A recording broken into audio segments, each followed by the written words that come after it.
Naam, ni mwendelezo wa ziara za Mheshimiwa Waziri Mkuu Dr. Mwigulu Nchemba, na hapa ni Tarime mjini ambapo Mheshimiwa Waziri Mkuu ameendelea na ziara yake. Katika mkutano wa hadhara amekumbushia tena kwa kuweka msisitizo wa wananchi kuendelea kuithamini amani tulionayo.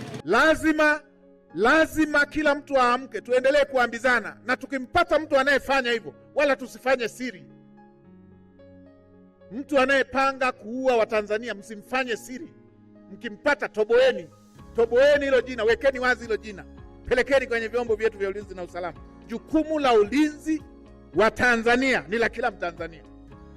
Mtazamaji, kama ambavyo nashuhudia ni mamia ya wananchi wakifuatilia ziara hii ya Mheshimiwa Waziri Mkuu, na wengi wamempongeza kwa namna ambavyo anasikiliza kero za wananchi halafu na kuzitatua. Kwa kweli matarajio ambayo wananchi wanayo na wamekuwa nayo toka amewasili katika mkoa huu ni makubwa sana, na kwa kweli mzee huyu kazi ambayo anaifanya ni kazi ambayo kwa kweli yale matamanio unayoyaona na namna anavyotatua kero za wananchi, lakini namna anavyowafikia watu wa chini, ni mtu ambaye kwa kweli kuna watu tunasema desire, yani watu wananchi walikuwa wana desire something.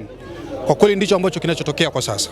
Kwa kweli amekuja kwa wakati sahihi, kwa muda sahihi, na mambo anayoyafanya na utatuzi wa kero anavyoshughulika na kero za wananchi kwa muda sahihi. Asante, tunashukuru kwa ujio wa Waziri Mkuu.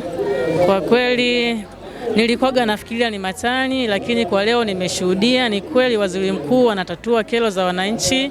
Amesikiliza kwa kila mmoja wa kila mtu kwa kero yake. Kwa kweli nashukuru hicho.